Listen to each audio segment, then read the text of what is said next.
রাষ্ট্র গঠনের সঙ্গে রাষ্ট্র নিয়ে তার কিছু দর্শন ছিল, কিছু স্বপ্ন এবং চিন্তাভাবনা ছিল, যেগুলি আমাদের জানতে হবে। না হলে সেই সোনার বাংলার সাফল্যটা আমরা কোনোদিন আমাদের হাতে আনতে পারবো না, সেই সোনার বাংলাকে আমাদের চিন্তা চেতনায় ধরতে পারবো না। দ্বিতীয় হচ্ছে, তিনি একটা খুব দীর্ঘ এবং সক্রিয় জীবন কাটিয়ে গেছেন এবং তার সংগ্রাম ছিল গণতন্ত্রের জন্য, সমাজতন্ত্রের জন্য, একটা বৈষম্যহীন সমাজ ব্যবস্থার জন্য এবং একই সঙ্গে এমন একটি সাংস্কৃতিক রাষ্ট্রের যাতে সকল ধর্মের মানুষের সমান অধিকার থাকবে এবং যেখানে বৃত্ত অথবা শ্রেণী নিয়ে কোনো বিভাজন থাকবে না। এটি বঙ্গবন্ধুর শুধু কথার কথা নয়, তিনি তার সমস্ত জীবনের দর্শনের ভিত্তি ছিল সেটি। এটি যদি আমরা গ্রহণ করি, তাহলে আজকের বাংলাদেশ রাষ্ট্রে যে সমস্ত সমস্যা আছে, যে বৈষম্য আছে, আমাদের উন্নতি করছে কিন্তু দারিদ্রতা বাড়ছে, সেগুলি থেকে আমরা নিষ্কৃতি পাবো। এই যে রাজনৈতিক হানাহানি, পরস্পর অবিশ্বাস, এগুলি থেকে আমরা মুক্তি পাব। আর গণতন্ত্রের প্রকৃত চেতনা যদি আমরা ধারণ না করতে পারি, তাহলে বাংলাদেশ রাষ্ট্রের যতই আমরা উন্নতি সাধন করি, বিশ্বের দেশগুলিতে কোনো বাংলাদেশে আর বাংলাদেশের বাইরে পৃথিবীর বিভিন্ন প্রান্তে যে যেখান থেকে চ্যানেলে দেখছেন, আপনাদের সকলকে সাদর আমন্ত্রণ তৃতীয় মাত্রা দেখবার জন্য। সাম্প্রতিক নানা বিষয় নিয়ে আলোচনার জন্য আমার সঙ্গে স্টুডিওতে রয়েছেন, আমার বায়ে বসা আছেন বাংলাদেশের জাতীয়তাবাদী দল বিএনপি কেন্দ্রীয় কার্যনির্বাহী কমিটির তথ্য বিষয়ক সম্পাদক আজিজুল বারী হেলাল এবং আমার ডানে রয়েছেন বাংলাদেশের কমিউনিস্ট পার্টি সিপিপি সাধারণ সম্পাদক আব্দুল্লাহিল কাফি রতন। স্বাগত আপনাদের দুজনকে তৃতীয় মাত্রায়। দুজনের কাছে প্রশ্ন, গতকাল ঢাকায় জাতীয় পার্টি একটা সমাবেশ করবার চেষ্টা করেছিল, পুলিশ সেটা ভেঙে দিয়েছে বা পণ্ড করে দিয়েছে, যে ভাষায় আমরা বলি না কেন, এবং ডিএমপি ঢাকায় বিভিন্ন স্থানে সভা সমাবেশের উপর এক ধরনের নিষেধাজ্ঞাও জারি করেছে। তো মিস্টার আজিজুল বারী হেলাল, এটা আপনার কাছ থেকে শুনতে চাই। জাতীয় পার্টি তো অফিসিয়ালি এখন পর্যন্ত সাসপেন্ডেড, তার অ্যাক্টিভিটিস বা ব্যানও না। আমার বক্তব্য হলো যে আমরা কি আবার সেই পুরাতন যুগে ফিরে গেলাম? সেই হাসিনার ফ্যাসিবাদের সময় যে পুলিশের যে নির্যাতনগুলো রাজনৈতিক কর্মীদের উপর হতো, আপনি জাতীয় পার্টি নিষিদ্ধ কি নিষিদ্ধ, এটা আমার কাছে এখন বড় প্রশ্ন না। আমার কাছে বড় প্রশ্ন তো রাজনৈতিক প্রোগ্রামের উপর, রাজনৈতিক কর্মীদের উপর অযথা পুলিশের হয়রানি, রাজনৈতিক নেতা কর্মীরা যখন কোনো আন্দোলন সংগ্রাম বা কোনো দাবি নিয়ে রাস্তায় নামবে, তার জন্য আপনি পুলিশ একটা বক্তব্য দিয়েছে, আমি দেখলাম যে রাস্তা আটকিয়ে নাকি চেয়ার বসিয়েছে। তো সেটা তো আরও সুন্দরভাবে বলা যেতে পারতো যে জাতীয় পার্টি অমুক জায়গা প্রোগ্রাম করুক, নির্দিষ্ট স্থান করে দেওয়া উচিত ছিল, অথবা একটা কিছু করা উচিত। কিন্তু এইভাবে লাঠিপেটা করা, হামলা করা, এটা আমি তীব্র নিন্দা জানাচ্ছি। তা আমরা তো সেই, তাহলে পরিবর্তন কি হলো? শেখ হাসিনা যা করলো, এই অন্তর্বর্তীকালীন সরকার যদি তাই করে, তার পরিবর্তনটা কি হলো?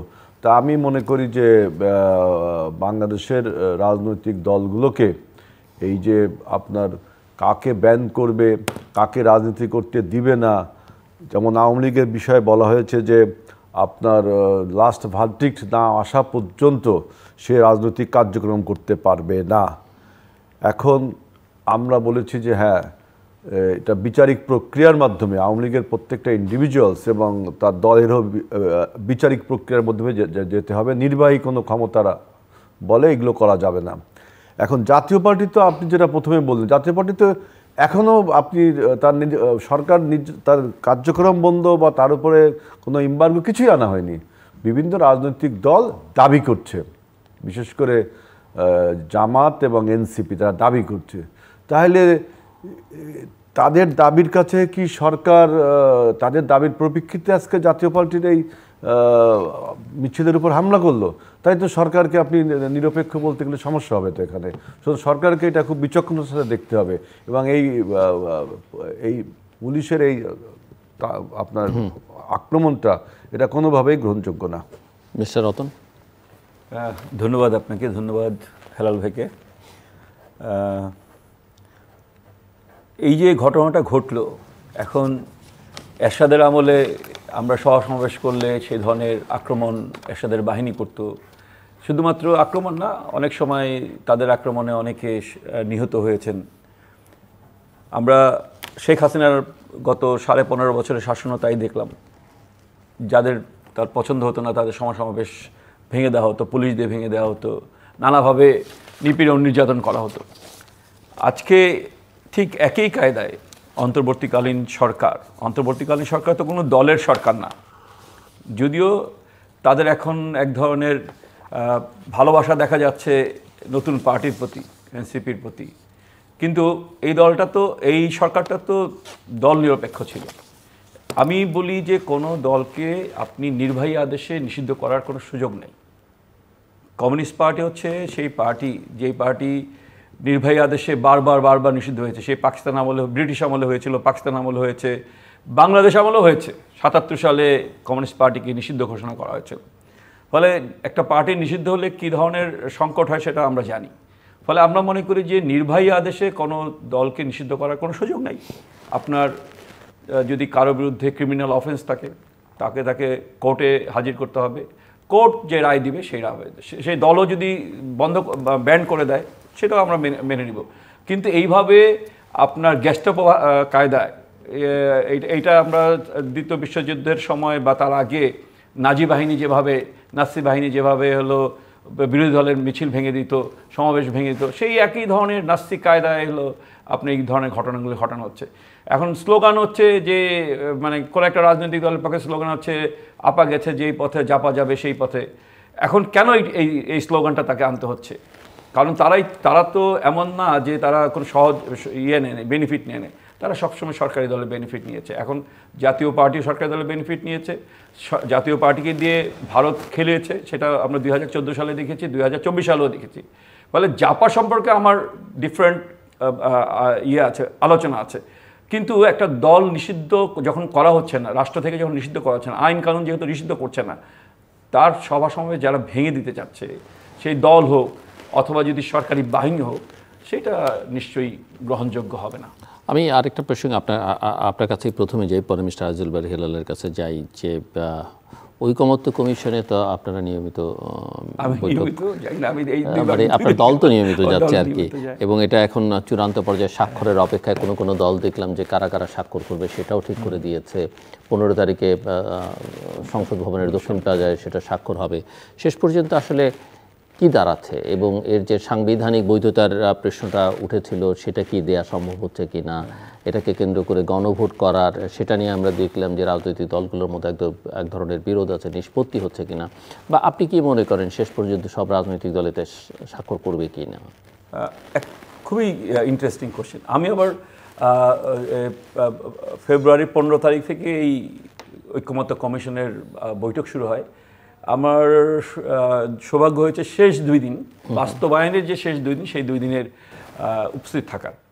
এবং শেষের দিন 8 তারিখ যে আলোচনাটা হয়েছে সেটা ছিল টোটালি কিভাবে জুলাই জাতীয় সনদ 2025 বাস্তবায়ন করা যায়। সেখানে অনেকগুলি পথ, মিনিমাম 6টা পথ আসছে যে এই পথে করা যায়। সেগুলি একে একে নাকচ হয়ে গেছে। প্রথম কথা হচ্ছে যে আপনি, পরে 2টা থাকলো, একটা হচ্ছে যে গণভোট, আরেকটা থাকলো হচ্ছে যে নতুন যেই আইনসভা গঠিত হবে, সেটাকে নাম জাতীয় সংসদ বলছে না, কি নাম হবে সেটা নিয়ে আছে, সেটা নতুন আইনসভা বা নতুন প্রতিনিধিগণ, এখন কনস্টিটিউয়েন্ট অ্যাসেম্বলি যদি ডিক্লেয়ার করেন, তাহলে আপনাকে অতি সাংবিধানিক মানে আপনার সিদ্ধান্ত নিতে হবে। তার মানে হচ্ছে যে আপনাকে হয় সংবিধান অ্যাব্রোগেট করতে হবে, বাতিল করতে হবে, নয় সংবিধান স্থগিত করতে হবে। মানে পাকিস্তান আমলে যেমন আইয়ুব খান 56 সংবিধান অ্যাব্রোগেট করে ক্ষমতায় গিয়েছিল, 62 সালে নিজে একটা সংবিধান দিয়েছে। জিয়াউর রহমান সাহেব হলো 77 মানে কি বলে সংবিধান স্থগিত করে দিয়ে ফরমানের মাধ্যমে দেশ চালিয়েছেন। এরশাদও তাই সেভাবে করেছে। এখন আপনি যেই সংবিধানের অধীনে ওথ নিলেন, you are the oath bound লোক, তো মানে নতুন একটা পার্লামেন্ট তাকে তো এক্সট্রা অর্ডিনারি পাওয়ার দিতে পারে না, বা যেটা অনেকে বলছেন, আমাদের বন্ধুরাই অনেকে বলছে যে কনস্টিটিউয়েন্ট পাওয়ার দিতে হবে। এটাকে সালাউদ্দিন সাহেব বাংলা করেছেন, খুব কঠিন বাংলা, গাঠনিক ক্ষমতা। তো এই গাঠনিক ক্ষমতা যদি দিতে হয়, তাহলে আপনার এই কি বলে সংবিধানকে স্থগিত করতে হবে। যেই সংবিধানের অধীনে আপনি শপথ নিলেন, সেই সংবিধানকে আপনি অ্যামেন্ড করতে পারেন, কিন্তু মৌলিক পরিবর্তন করতে পারেন না, তার গাঠনিক রূপ পরিবর্তন করতে পারেন না। ফলে ওইখানে একটা ইংরেজি বলেছিলেন আমাকে এক মানে কী বলে বিজ্ঞ উকিল, তিনি বলেছেন যে right to amend does not includes right to destroy. আপনি অ্যামেন্ড করার অধিকার পান, কিন্তু ধ্বংস কিন্তু করার আপনি অধিকার। সংবিধানকে আপনি ধ্বংস করে তার কোনো অধিকার পান না। ফলে শেষ পর্যন্ত থেকে যায় কোনটা? গণভোট। গণভোটের কিন্তু যেহেতু আমাদের সংবিধানে গণভোটের কোনো প্রভিশন নাই, যে প্রভিশনটা ছিল 142 ধারা, সেটা ছিল সংবিধানে অনুযায়ী আপনি পার্লামেন্টে অ্যামেন্ডমেন্ট করার পরে সেটা যদি কিছুটা মৌলিক টাইপের হয় তাহলে আপনার কি বলে জনগণের ভোট দ্বারা সেটাকে ছিল লেজিটিমেট করা।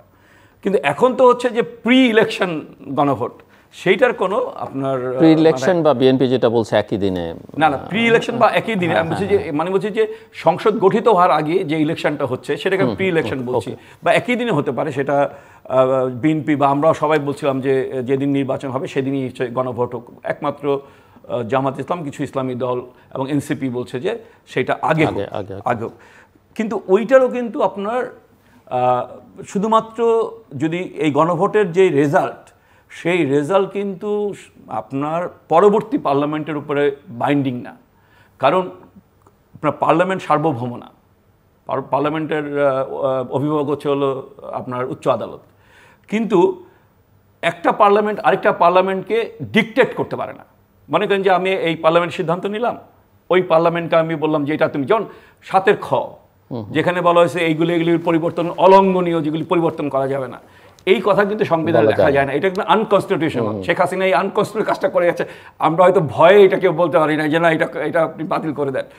সেই কাজটা, সেই মানে আনকনস্টিটিউশনাল কাজটা হলো আপনার মানে এই সংবিধান, এই কি হলো আপনার পার্লামেন্ট আরেকটা পার্লামেন্ট সেই কথা বলতে পারে। ফলে গণভোটের মাধ্যমে আপনি যেই জনগণের অভিপ্রায় বা পিপলস উইলটা নিলেন, সেই উইলটা মেয়ারলি জনমত যাচাই, এইটা পরবর্তী পার্লামেন্টের জন্য বাইন্ডিং নাও হতে পারে। এই জন্যই কোনো বন্ধু বলছেন যে মানে নতুন পার্লামেন্টকে কিছুটা সীমিত আকারে হলো একই সাথে পার্লামেন্ট এবং মানে সংবিধান সংস্কার সভা হিসাবে ঘোষণা করা হোক, এবং তাকে বলা হোক এই কাজগুলি তুমি করতে পারবে। এই কাজগুলি করার পরে তার সেই সংবিধান সংস্কার সভার যেই স্ট্যাটাস, সেই স্ট্যাটাস বাতিল করা হবে। 15 তারিখে স্বাক্ষর হবে বলে সবাই করবেন। 15 তারিখে স্বাক্ষরের তারিখ দিয়েছে। আমাদের দিক থেকে আমরা খুব ক্লিয়ারলি বলেছি, আমি এটা এর জন্য খুব ভৎসনার শিকার হয়েছি কমিশনের কারো কাছ থেকে।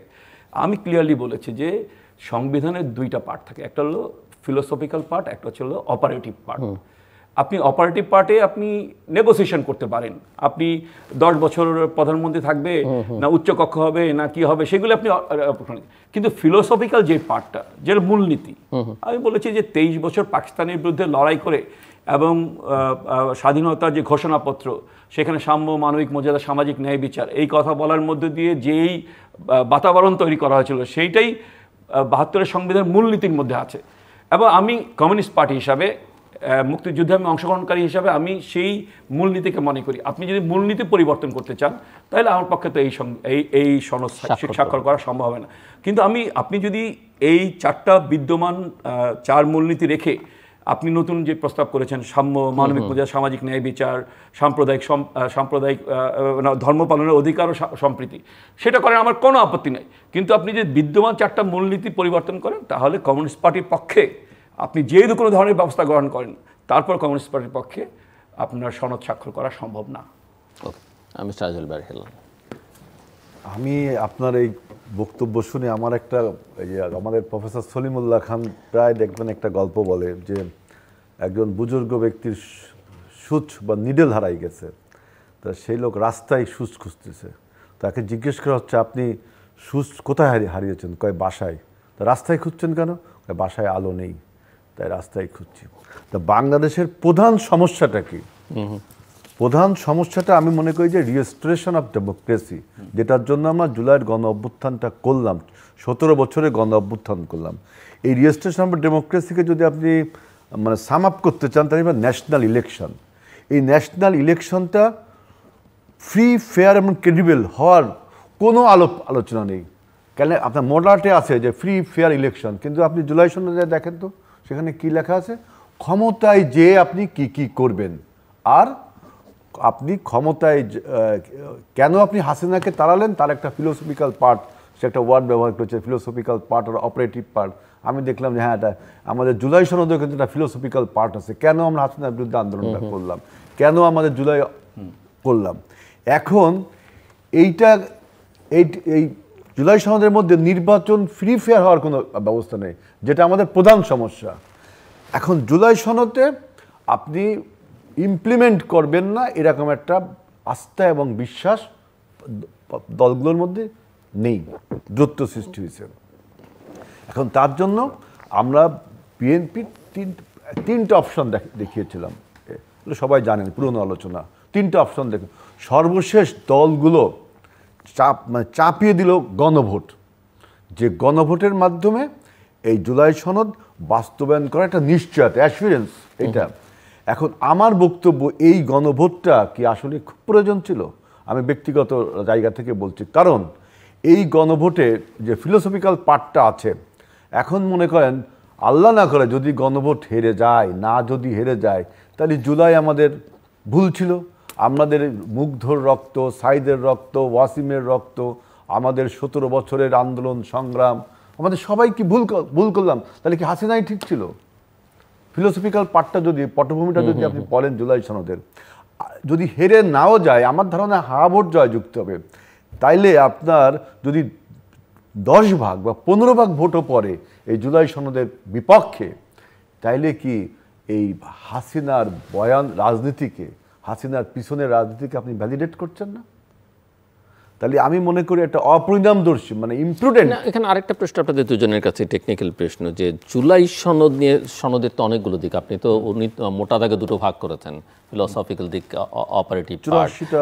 অপারেটিভ পার্টও তো অসংখ্য বিষয় আছে, তো ধরেন অসংখ্য বিষয় আমরা, হ্যাঁ, তো এই 166 থেকে 80 বা 70 এসে 84টা বিষয়ে মানুষ কিভাবে মত দেবে? আমি ধরে নিলাম যে বিএনপি, জামাত, এনসিপি, কমিউনিস্ট পার্টি সবাই একমত 84। আমি একজন সাধারণ নাগরিক, আমি কোনো দল করি না, আমি 84 বিষয়ের হয়তো দেখা যাবে 10টা বিষয়ে একমত নাও হতে পারি, তা আপনি ভোটটা কিভাবে হবে? মানে আমি এটা টেকনিক্যাল ইস্যু। এইটা তো আমি বললাম, দেখেন আমাদের নির্বাচনটাকে আনসার্টেন করার জন্য বিভিন্ন রকম ন্যারেটিভ কিন্তু আমরা তুলছি, লাস্টে যায় ঠেকলো গণভোটে। এখন আপনি বলছেন যে আমি দেখলাম যে আমাদের দল বিএনপি, আমরা তো এগুলোকে মোকাবেলা করতে হচ্ছে বড় দল হিসেবে। ছোট ছোট দল তো আপনার এই যে একটা ন্যারেটিভ বলে, সুপারফিশিয়াল একটা কথা বলে এটা নিয়ে কোনো কথা বলে না, তাদের তো উদ্দেশ্য নির্বাচনটা আনসার্টেন করা। বিএনপি সেটা সমালোচনা করলো যে ওই যে প্যাকেজগুলো দেখলাম একটা, যেগুলো বিষয়ে ঐক্যমত সেটা একটা প্যাকেজ, আর যেটা ঐক্যমত না সেটা আমাদের নির্বাচনী ইশতেহারে দিব। আমি একটু জটিল বুঝতেছি না যে এই এতগুলো পয়েন্ট একটা লোক পড়বে, পড়ে কিভাবে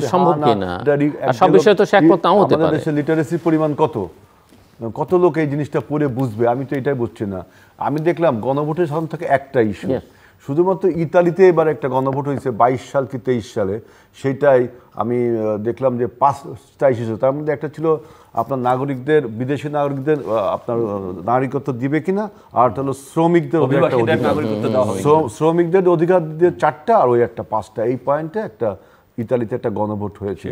কিন্তু আজ পর্যন্ত পৃথিবীর আর কোথাও এতগুলো ইস্যু নিয়ে গণভোট হয়েছে তা আমার জানা নেই। তারপরেও বলছি, দেখেন এই গণভোটটা যদি আপনি এখন যদি কেউ সংক্ষুব্ধ হয় যে রতন এখন আমাদের বন্ধু, এই জন্যই রতন বললাম, সে যদি এখন যায় বলে যে গণভোটটা বৈধ না, কারণ সংবিধানে এখন গণভোটটা নেই, আপনার বর্তমান 142 কিন্তু রিপিল হয়ে গেছে, তার হাইকোর্ট যদি ওই আল্লাহ না করে আবার বলে যে এই রিটটা গ্রহণ করলাম আমি, তাহলে নির্বাচন বন্ধ হয়ে যাবে। আপনি দেখেন নির্বাচন বন্ধ হয়ে যাবে না। তারপরে যদি গণভোট হয়ও, এখন আপনি বলছেন যে গণপরিষদ means to make a new constitution, তাই না? তাহলে নিউ কনস্টিটিউশন মানে তো আমরা তো জানতেছি যে 71 ভুলিয়ে দেওয়া, 90 ভুলিয়ে দেওয়া, 24 থেকে বাংলাদেশের যাত্রা, মানে কত রকম যে কনস্পিরেসি হচ্ছে যে নির্বাচনটাকে আনসার্টেন করে তোলবার জন্য এবং শিফট করে কোথায় যে নিয়ে যাচ্ছে। এর ভিতরে হচ্ছে কি আমাদের যে প্রধান সমস্যা, যেটা যে এখন ইকোনমিক্স, আপনি দেখেন আমাদের ইকোনমি একদম মানে ফ্রাজাইল। আপনি দেখেন না বাংলাদেশের সামাজিক সমস্যা কিভাবে বাড়ছে, আপনি দেখেন, আপনি যদি রোহিঙ্গা ইস্যুটা আপনি দেখেন, ওইখানে যে মানবিক বিপর্যয় ঘটেছে, বিদেশি যে অনুদান, ওটা কিন্তু অনেকটা বন্ধ হয়েছে, যারা পত্রিকাগুলো পড়েন দেখবেন। এবং ওই রোহিঙ্গা ইস্যুতে আমি দেখলাম এই সরকার কিন্তু ঠিকমতো অ্যাড্রেস করতে পারে। 17 না 15 লক্ষ রোহিঙ্গা আজকে যদি অমানবিক জীবন যাপন করে, তারা তো আপনার দুর্বৃত্ত হতে যায় বাধ্য, পেটের ক্ষুধায়, মানসিকতা মানে দুর্বৃত্ত হতে পারে, তখন তো আমাদের সাধারণ মানুষের ঢুকে আমাদের সামাজিক সমস্যার সৃষ্টি হবে না? আমাদের স্বাস্থ্য খাত ধ্বংস হয়ে যাওয়ার পথে, এডুকেশনের খাত একই অবস্থা। অতএব রাষ্ট্রটার যে আপনার ভঙ্গুর হয়ে যাচ্ছে, রাষ্ট্র স্টেটহুডটাই থাকছে না আমাদের, এইটা নিয়ে কোনো চিন্তা নেই। ক্ষমতায় যে কি ফ্যাসিবাদ যেন আর না আসতে পারে, এটা কি একটা ফিলোসফি? আরে ভাই, ফ্যাসিবাদ যদি আসে তখন কি সংবিধানকে মেনে আসে নাকি? চুড়ে ফেলায় আসে। মানে এই যে থিওরিগুলো দিচ্ছে পুনরায় ফ্যাসিবাদ যেন না আসতে পারে, এর জন্য বলে আমাকে আগের থেকেই। ওই যে মিস্টার রতন যেটা উল্লেখ করছিলেন যে শেখ হাসিনা তো সংবিধানে অপরিবর্তনীয় বেশ কিছু বিষয় সংযোগ করেছেন, কোথায় সেগুলো? ভাই, যদি বিপ্লব হয় বা অভ্যুত্থান হয়, সেই সংবিধানে কেউ ধার ধারে পরে যায় ওইটাকে ওই সংসদই আবার র্যাটিফাই করে দেয়, তাই না? তো এই সমস্ত ফালতু আপনার ফিলোসফিতে না গিয়ে আমাদের দেশে প্রত্যেক 5 বছর পর পর যেন ইলেকশনটা হয়, সেটা ফ্রি এবং ফেয়ার হয়, তার এক মিনিট ডেমোক্রেসি একটা ওই যে আপনার ভিত রচনা হবে আস্তে আস্তে। এখন মানুষের প্রধান সমস্যা আপনার যেভাবে কর্মসংস্থান হারাচ্ছে মানুষ, আপনি দেখেন না, চাকরি নেই বাজারে, আপনার মানুষ চাকরি করতে পারছে না, এবং যারা চাকরি ছিল তাদের চাকরিতে ছাঁটাই হচ্ছে, শ্রমিক ছাঁটাই হচ্ছে, এইসব বিষয়ে কোনো আপনার কোনো কথাবার্তা নেই। শুধু ক্ষমতায় যে কি করব। আর যে সমস্ত দল আপনি দেখেন এখন নির্বাচনটা করতে বাধা দিচ্ছে, যে পিআরের মতো একটা জিনিস তুলছে, এই দেখলাম এখন গণভোটের সাথে পিআরও যোগ করতে হবে। তা পিআর নিয়ে অনেক কথা বলেছে। আমি একটা দেখলাম যে পিআর কেন এই জামাতে ইসলাম পিআর নিয়ে এত লাফালাফি শুরু করে হঠাৎ করে। পিআর ইস্যুটা কিন্তু আমি এতদিন রাজনীতি করি, পিআর নিয়ে ওই যে কাইম ভারে একটা আছে রাষ্ট্র সংস্কার আন্দোলন, ওনাদের একটা বক্তব্য আমি শুনছিলাম একদিন, প্রফেশনাল রিপ্রেজেন্টেশন, যেটা আমি এরপরে যে পিআর জামাত কখনো বলছে, আমি 40 বছর রাজনীতি করি, আমি এত পিআর নিয়ে এত বাংলাদেশে শুনিনি। তা আমি দেখলাম অনেক করে মানুষ বলে নাকি তাদের সিট বাড়িয়ে নেওয়ার জন্য অমুক তমুক অনেক কথা। আমি এটা দেখলাম জামাতের যারা জাতীয় পর্যায়ের নেতা, মনে করেন আমির, তারপর তাহের ভাই, নায়েবে আমির, এরা কিন্তু এলাকায় জনপ্রিয় না, এরা কিন্তু এমপি হতে পারবে না, এদের আরও যে বড় বড় পোস্ট আছে, কিন্তু ওদের প্রান্তিক পর্যায়ে কিছু কিছু লোক আছে আমির, তারা কিন্তু খুব জনপ্রিয়, তারা এমপি, কিন্তু ওদের লাভ নেই।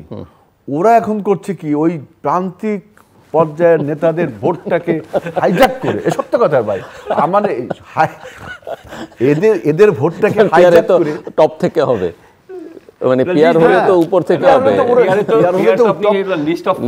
এটা তো আপনার জামাতের আমির যে শফিকুর রহমান সাহেব, উনি লিখবে, যদি 5টা পায় ওরা, 5 জন তো উনি লিখবে, উনি ইচ্ছা মতো 5টা লিখবে। না, ওটা তো ইলেকশন আগেই নাম দিয়ে দিবে, উনি আগে নাম্বার ওনার নাম থাকবে, প্রোটোকল যে নিয়ম হবে, আমিরের নাম, তারপর ডেপুটি আমিরের নাম, তারপর সেক্রেটারি জেনারেলের নাম, জিতবে দেখা যাচ্ছে আপনার পঞ্চগড়ের এক লোক, ওর ভোটটা হাইজ্যাক করে উনি নেবে। এই হলো পিআরের মূল রহস্য আমি দেখলাম। তবে আমি মনে করি যে আমরা যে একটা আমাদের অভিজ্ঞ, মানে 50 বছরের আমরা একটা রাজনৈতিক দল, 4 বার আমরা ক্ষমতা এসেছি, দেশ পরিচালনার অভিজ্ঞতা রয়েছে আমাদের। এই দলের অনেক দায়িত্ব। আমরা এই যে অন্য যে রাজনৈতিক দল বিভিন্ন রকম সুপারফিশিয়াল কথাবার্তা বলছে, এইগুলো আমরা মোকাবেলা করছি, এটা ঠিকই। তবে নির্বাচনটা ফেব্রুয়ারির মধ্যে যদি আমরা করে না নিতে পারি, তাহলে বাংলাদেশ যে একটা আলটিমেটলি, মানে আমি আলটিমেট কথা বলছি, একটা ক্লায়েন্ট স্টেটে পরিণত হবে। আপনি আমাদের জিজ্ঞেস করতে পারেন তাহলে আপনার প্যাট্রনটাকে, আপনি যে ক্লায়েন্ট হবেন, তা আপনি মক্কেল আপনার মূল মুরব্বীকে, মুরব্বীতে আপনি দেখছেন আমাদের দেশের মুরব্বী রাষ্ট্রগুলোর যে কি পরিমাণ, আমরা এই তৃতীয় বিশ্বের সব দেশেই এরকম, because global you are very much connected. আমাদের সার্বভৌমত্ব রক্ষার জন্য বিএনপি বড় রাজনৈতিক দল হিসাবে আমাদের নির্বাচনটা যত যে কোনোভাবেই, এবং বর্তমান সরকার, এই সরকারের কিন্তু একটা আন্তরিকতার বিষয় আছে। ডক্টর ইউনূস তিনি বলছেন যে ঐতিহাসিক নির্বাচন হবে, তবে নির্বাচন হবে, কিন্তু আমি তখন দেখলাম ওই যে মেহেদি যে G2 মনে হয়, G2 না ওর এটার নাম আপনার জেট্রো এরকম একটা কি, ওইখানে দেখলাম তিনি বলছেন ডক্টর ইউনূস সাহেব যে মাহদী হাসানের সাথে বলছে 5 বছর 10 বছর 15 বছর আমি 50 বছর থাকলেও জনগণ এটা ভালোভাবে নিচ্ছে, আমার বিরুদ্ধে কোনো বক্তব্য নেই। এবং আরও একটা উনি বলছে, মানে উনি থাকতে পারে ইচ্ছে করে, তার যে মেয়াদের কথা বলছে, মেয়াদ নেই। তখন আমি জিজ্ঞেস করলাম যে উনি বলছেন যে নির্বাচন ফেব্রুয়ারিতে হবেই, বাই ফেব্রুয়ারি হবেই, তাহলে এই কথাগুলো বলছে কি জন্য? তাহলে কি নিজের ক্রেডিট দেখানোর জন্য, নাকি আসলে এটা তিনি মিন করেন যে এই নির্বাচন, যেমন একজন উপদেষ্টা বলতেছে জামাত আর বিএনপি পুরো আপনার ব্যুরোক্রেসি দখল করে নিচ্ছে, যদিও এই কথাটা আমি ঠিক না। জামাত যে নিচ্ছে এই আলোচনা এখন তো আপনি আনেননি বলে আমি তুলছি না, উনি ওই জায়গায় থেকে এটা বলছে, তার মানে যে উনি যে একটা নিউট্রাল ক্যারেক্টার এই সরকারে, সেটাও তারা প্রশ্নবিদ্ধ করছে। তার মানে সরকারেরও কিন্তু আন্তরিক হতে হবে এই নির্বাচনটা অনুষ্ঠানের জন্য। শুধু বিএনপি তো আপনি দেখছেন কতটা আন্তরিক। আমরা 7 তারিখে সরকার গঠনের আগেই, সরকার গঠন হচ্ছে 8 তারিখে, 7 তারিখে আমরা নির্বাচনের অপরিহার্যতা উপলব্ধি করেছি এবং জনগণের সামনে জানিয়েছি নির্বাচনটা দরকার। এখন এই প্রমাণ হয়েছে যে নির্বাচনটা আসলে কত দরকার। এর জন্য সমস্ত রাজনৈতিক দল এবং সরকারকে বেশি আন্তরিক হতে হবে। আমাদের প্রশাসন, আমাদের ল এনফোর্সিং এজেন্সিস, তারাও নির্বাচনটাকে সুষ্ঠু এবং গ্রহণযোগ্য করবার জন্য কোনো দিকে টিল্ট ডাউন হলে কিন্তু হবে না। এইসব বিষয়ে আমাদের বেশি বেশি আলোচনা করা দরকার। তা না করে আপনার ঐক্যমত কমিশনে আমি সরি টু সে সামথিং, যে আমি দেখছি যে এটা একটা পণ্ডশ্রম ছাড়া আর কিছুই হচ্ছে না সেখানে। সো মিস্টার আব্দুল্লাহিল কাফি রতন, আপনি কি মনে করেন, আমি যে প্রশ্নটা করলাম যে এতগুলো বিষয়টিকে আলোচনা হয়েছে, আপনারা করেছেন কমিশনে, যে এই 84টা বিষয় কিভাবে মানুষ ভোট দেবে এবং বাংলাদেশের মানুষকে এই সচেতন করা, এই বিষয়গুলো প্রত্যেকের মাথার মধ্যে ঢোকানো তো একটা বিষয় আছে যে ভোট দিতে চাইবে। পিআরের ইস্যুটা মিস্টার হেলাল টানলেন। আরেকটা প্রসঙ্গ, যেমন এনসিপি, আপনি যেহেতু নতুন রাজনৈতিক দলের কথা বলছিলেন, তারা এখন তাদের প্রতীক নিয়ে এবং নিবন্ধনের ইস্যুতে তারা নিবন্ধন নেবেন না, তাদের শাপলা চাই, শাপলা না দিলে ধান চাই, অথবা ধানের শেষ অন্য কাউকে দেওয়া যাবে না, মানে অনেক রকমের কথাবার্তা, তাহলে না হলে নির্বাচনও হবে না, এরকম কথাবার্তা তারা বলছেন। সো আপনি আপনার কাছে প্রথম কথা হচ্ছে যে এই সরকার, অন্তর্বর্তীকালীন সরকার আসার পরে 11টা সংস্কার কমিশন করেছে। দেখেন তারা ঐক্যমত্য কমিশন কোন কোন কমিশনগুলিকে নিয়ে আসছে। প্রথম কথা হচ্ছে তারা সংবিধান, সংসদ নির্বাচন, মানে নির্বাচন কমিশন সংস্কার। 3 নম্বর হচ্ছে পুলিশ, দুর্নীতি দমন, তারপরে প্রশাসন আরেকটা। কিন্তু জনগণের যে জীবনযাত্রার সঙ্গে যেই সংস্কারগুলি যুক্ত ছিল, স্থানীয় সরকার, আপনার নারী সংস্কার কমিটি, তারপর হচ্ছে হলো আপনার শ্রমিকদের যে সংস্কার ছিল, তারপর গণমাধ্যম, এইগুলি কিন্তু তারা হলো প্রশ্নের মধ্যে আনে নাই। প্রশ্নের মধ্যে এনেছে কোনগুলি? যেগুলিতে শাসন ব্যবস্থাকে আরও পাকাপোক্ত করা যায়, সেই সংস্কারগুলি তারা এনেছে।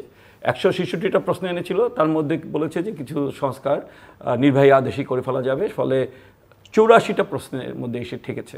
তার মধ্যে অনেক সংবিধান নিয়ে আছে বোধহয় 20টা না মানে 22টা ইয়ে আছে।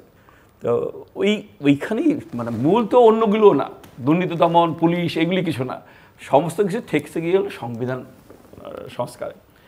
এখন আমি শেষ সভায় বলেছিলাম ঐক্যমত্য কমিশনের কাজ তো ঐক্যমত্য তৈরি করা। এখানে যেগুলিতে ঐক্যমত্য হয় নাই লিভ ইট, সেগুলি সব রাজনৈতিক দলকে বলে দেন, আপনারা আপনাদের নির্বাচনী ইস্তেহারে দিয়ে দেন। যেগুলি ঐক্যমত্য হয়েছে সেগুলিকে আপনি একটা প্যাকেজ তৈরি করেন। আপনি জিল্লুর ভাই, আমি একটা ভোট দিয়েছিলাম 91 সালে, বাকি 77 বা এই এরশাদ আমলে যে গণভোট হয়েছে সেগুলিতে আমরা অংশগ্রহণ করি। আপনি মানুষকে জিজ্ঞেস করেন, মানুষ তো গণভোট বলে না, বলে হানা ভোট। আপনি have to throw a question, একটা কোশ্চেন। এখানে যে আমাদের আলী রিয়া স্যার বললো যে দুইটা প্যাকেজ হবে, একটা হলো ঐক্যমত, একটা হচ্ছে ঐক্যমত ছাড়া। তো 2টা কোশ্চেনের মধ্যে আপনি 84টা প্রশ্ন, আপনি কোনটা ঐক্যমত আছে কোনটা ঐক্যমত নাই আপনি কিভাবে বুঝবেন? সেটা তো বোঝা যায় না। ধরেন 84টা বিষয় আপনারা 30টা রাজনৈতিক দল একমত হয়েছেন। আমি বলছি, আমি একজন সাধারণ নাগরিক, আমি আপনার কোনো দলের সঙ্গে যুক্ত না, আমার 84টার ধরেন 80টাই ধরলাম আমি একমত, 4টা বিষয় আমি একমত না, আমি সেটা কিভাবে সেখানে হচ্ছে যে যেগুলিতে রাজনৈতিক দলগুলি ঐক্য, এই তাহলে তো আপনি তো ভেরি ফান্ডামেন্টাল কোশ্চেন করছেন। এই রাজনৈতিক দলের সাথে আলোচনা করার অধিকার কে দিল? পিপলসকে বাদ দিয়ে, আপনি জনগণকে 18 কোটি জনগণকে বাদ দিয়ে শুধু রাজনৈতিক দল এখানে কি মত দিবে? আমি খুব ইন্টারেস্টিং একটা কথা বলেছিলাম ফার্স্ট ডেতে, আমি যখন বক্তৃতা দিই, আমি বলছি যে দেখেন এগুলি একটা সমঝোতা করেন, চুক্তি করেন। সেই চুক্তি ইটস এ পলিটিক্যাল কন্ট্রাক্ট বলতে পারেন, অর্থাৎ সোশ্যাল কন্ট্রাক্ট বলেন। আর 18 কোটি জনগণকে এটা সাক্ষী রেখে দেন যে যারা এই রাজনৈতিক দলগুলি যারা এটা মানবে না, নির্বাচনে জয়লাভ করার পর তারা এটা করবে না, যেই অভিজ্ঞতা আমাদের আছে 90 সালে 3 জোটের রূপরেখা কেউই মানে নাই, এইটাও যে না মানে তাহলে 18 কোটি জনগণকে সাক্ষী রাখেন, মানে এটা আমি বলছিলাম যে একটু ইয়ে করে ভেগ করে বলছিলাম যে 18 কোটি জনগণকে সাক্ষী রাখেন, যারা মানবে না তাদেরকে হচ্ছে হলো আপনি লায়াবল করে দেবেন জনগণের কাছে। কিন্তু আপনি এই রাজনৈতিক দলগুলি একটা প্রশ্ন সেট করলো, সেই প্রশ্নে আমার তো দ্বিমত থাকতেই পারে, আপনি বললেন সাধারণ মানুষ আমার দ্বিমত থাকতে পারে, আমি 24টা কোশ্চেনের মধ্যে 4টা কোশ্চেন আমি হলো দ্বিমত করতে পারি, কিন্তু এটা তো হবে না, এখানে একটা প্যাকেজ হবে, and they will throw a question যে আপনি জুলাই জাতীয় সনদ মানেন কি মানেন না, হা অবলিক না, এটা তো হতে পারে না, সেটা তো আপনি দিস ইজ নট মানে undemocratic I would say, perfect মানে প্রতিফলন অফ পিপলস ভার্ডিক্ট। সুতরাং এই জায়গাটায় গলতিটা থাকবে, এটা আমি জানি না এটা কি বিবেচনা, তারপর জোর করে করতে হবে, জোর করে করতে হবে না, যেটা হলো জনমত হিসাবে থাকবে, এটা আসলে এইটা দিয়ে হলো পরবর্তী পার্লামেন্টকে কিছু করা যাবে না। আরেকটা কথা বললেন যে এই যে ধানের মানে শাপলা, পাশের দেশ ভারতের কিন্তু এখন ক্ষমতাসীন দলের মার্কা কিন্তু পদ্ম, তারা পদ্ম বলে, আমরা হলো শাপলা বলি। এখন এনসিপি কি মনে করতেছে যে বিজেপি পদ্ম মার্কা নিয়ে জিততেছে, আমি যদি এই পদ্ম মার্কা বা শাপলা মার্কা নেই আমিও জিতবো? এইটা তো একবারে মানে বাল সুলভ আচরণ, এটার মধ্যে কোনো পরিপক্কতা নাই, এটার মধ্যে কোনো ইয়ে নাই। আপনি মার্কা দিয়ে তো আপনি নির্বাচন জয়লাভ করতে পারবেন না। আপনাকে যদি যেই মার্কাই দিক, ইউ হ্যাভ টু, আপনার ক্যান্ডিডেট থাকতে হবে, আপনার মানে সেই রকম প্রোগ্রাম থাকতে হবে, সেই রকম ইয়ে থাকতে হবে। এবং বিএনপি একটা খুবই মানে চার টার্ম ক্ষমতায় ছিল, তারা প্রথমে ক্ষমতায় নিয়েছে, তারপরে ক্ষমতায় থেকে দল করেছে, নির্বাচন করে জয়লাভ করেছে, আবার নির্বাচনে মানে কি বলে ক্ষমতার বাইরে থেকে নির্বাচন করে জয়লাভ করে ক্ষমতায় গেছে। দুইটা অভিজ্ঞতায় কিন্তু গণতন্ত্রের জন্য সংগ্রামও করেছে বিএনপি এবং গণতন্ত্রের জন্য বিশাল সংগ্রাম করেছে। সেই সংগ্রামে হেলালরা আমরা একসাথেই রাজপথে ছিলাম। তো আমার কথা হচ্ছে যে বিএনপির সাথে যদি এনসিপি নিজেকে তুলনা করে, এবং এই মার্কা তো ধানের শীষ মার্কা তো হলো ভাসানির মার্কা, এবং সেই মার্কা তো এনসিপির নিজের মার্কা না। এখন এনসিপি কেন বলবে যে ধানের শীষের মার্কা হচ্ছে হলো বিএনপিকে দেওয়া হচ্ছে? তাহলে কেন তুমি বলতেছো না যে আমাদের হাইকোর্টে যেই চিহ্নটা ঝুলে আছে দাঁড়িপাল্লা, বা আমরা যদি বলি হলো মানে ইয়ে, সেটার বিরুদ্ধে তোমার কোনো বক্তব্য নাই? তুমি তো দাঁড়িপাল্লার পক্ষে আছো কিন্তু ধানের শীষের পক্ষে নাই। এমন একটা সময় আমি যাই না, এটা হেলাল মনে আছে কিনা, ওবায়দুর রহমান সাহেব যখন আলাদা বিএনপি করেছিল তখন হলো ওনাকে জাহাজ মার্কা দেওয়া হয়েছে। একবার জাহাজটা হলো নৌকার কাছাকাছি একটা ঘটনা, এবং প্রচুর ভোট ওবায়দুল কাদের পেয়েছিলেন। তো ওইরকম একটা ঘটনা যদি এখন ধানের শীষে কাউকে গমের শীষ দিয়ে দিল, এইগুলি হচ্ছে যে একটা, আমি সেই কথা বলছি, হেলাল যে কথাটা বলছি খুবই গুরুত্বপূর্ণ কথা। দেখেন, ক্ষমতা লোভী যদি না হয় মানুষ, সুশীলা কার্কি নেপালে তাকে ক্ষমতা আসছে, পরের দিন এসে বসে 6 মাস পরে 5ই মার্চ ইলেকশন হবে। বাংলাদেশের দেখে বলছে, বাংলাদেশের পরে আমরা প্রফেসর সাহেবের কাছে তো এটাই প্রত্যাশা করেছিলাম। উনি তো আমি এটা বারবার বলি, আপনার সাথে আমি আর 3-4 বার বলছি, উনি তো এই আন্দোলনের সাথে যুক্ত ছিলেন। যে যাই বলুক যে উনি মাস্টার মাইন্ড, উমুক তুমুক, হেন তেন, আমরা তো দেখি নাই যে উনি এই আন্দোলনের মধ্যে, আমরা তো দেখি নাই যে উনি কোন বিবৃতি দিয়েছিলেন এই আন্দোলনকে। হি ওয়াজ ইন প্যারিস। ফলে ওনাকে আমরা নিয়ে আসছিলাম যে উনি আমাদের কাছে আন্তর্জাতিকভাবে খ্যাতিসম্পন্ন একটা ব্যক্তি, যিনি ডেমোক্রেসি সম্পর্কে তার একটা ভালো ধারণা থাকতো, কারণ উনি ডেমোক্রেটিক যে রাষ্ট্রগুলি সেইগুলি রাষ্ট্রপতি, পররাষ্ট্রমন্ত্রী, অমুকদের সাথে তমুক দেশের রাজা রানীর সাথে তার সম্পর্ক, ফলে ওইখান থেকে শিক্ষা তো উনি গ্রহণ করেছেন। তার উচিত ছিল যে মানে এসেই বলা যে আমি একটা অবাধ নিরপেক্ষ সুষ্ঠু নির্বাচন দিব, যেই নির্বাচনে কালো টাকার কোনো থাকবে না, পেশি শক্তির কোনো ব্যবহার থাকবে না, ধর্মের অপব্যবহার থাকবে না, এবং আমার প্রশাসন কোনো কারসাজি করবে না, এরকম একটা নির্বাচন দেওয়া দরকার ছিল। সেই কাজটা না করে প্রফেসর সাহেব নিজেকে বিতর্কিত করেছেন, এবং হেলাল যেই মানে আশঙ্কাটা তৈরি করেছে, আমি মনে করি যে একটা সুষ্ঠু নির্বাচন হওয়ার ক্ষেত্রে বিশাল সংকট তৈরি হয়ে গেছে ইতিমধ্যেই। জি, মিস্টার হেলাল, এই মার্কার ইস্যু তো আছেই, আরেকটা হচ্ছে যে আপনি নিজেও বলছিলেন যে নির্বাচন একটা হওয়া দরকার। মিস্টার রতন বললেন যে একটা আশঙ্কাও তৈরি হচ্ছে, আপনার কথার প্রেক্ষিতেই তিনি বললেন তো আমার প্রশ্ন হচ্ছে যে নির্বাচনটা হওয়া দরকার, কিন্তু সেটা কি ধরনের নির্বাচন? সেটা কি শেখ হাসিনার 14, 18, 24-এর ধারাবাহিকতার একটা নির্বাচন? ঐতিহাসিক তো আপনি ভালো নির্বাচন দিয়ে করতে পারেন, খারাপ নির্বাচন দিয়ে করতে। জি, আমার বক্তব্য হলো, দেখেন, প্রথমে একটু এই যে মার্কাটা একটু বলে নিই। আমরা কি বলেছি যে শাপলা মার্কা এনসিপিকে দেওয়া যাবে না? এনসিপি বলছে যে ধানের শীষে নাকি কেড়ে নিবে। এই কথাগুলো বলে তারা আপনার রাজনীতির মাঠে বক্তৃতায় আলোচনায় থাকতে চায়। এটা কোনো একটা ফ্রুটফুল কথা তারা বলেনি। আমার বক্তব্য হলো যে আওয়ামী লীগ বিদায়ের ফলে, আওয়ামী লীগের পতনের ফলে যে রাজনীতিতে একটা কিন্তু শূন্যতা তৈরি হয়েছিল, আপনাকে মানতেই হবে। অবশ্যই একটা পলিটিক্যাল পার্টির এই পরাজয়, বিশেষ করে এই ব্যাপক পরাজয়, রাজনৈতিক আদর্শিক পরাজয় তাদের, এই ভ্যাকুমটা আমার ধারণা ছিল এই ছাত্রদের যে সংগঠনটা এরা এটা পূরণ করবে।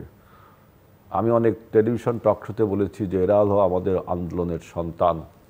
প্যারিস আপনার ফ্রান্স বিপ্লবে যেমন নেপোলিয়ন বোনাপার্টকে বলা হয় ফ্রান্স রেভলিউশনের সন্তান, এরকম আমি বলতাম যে বাংলাদেশের 14-17 বছরের গণ অভ্যুত্থানের সন্তান হলো আমাদের এরা, পোস্টার বয় বলতাম এই আন্দোলনে।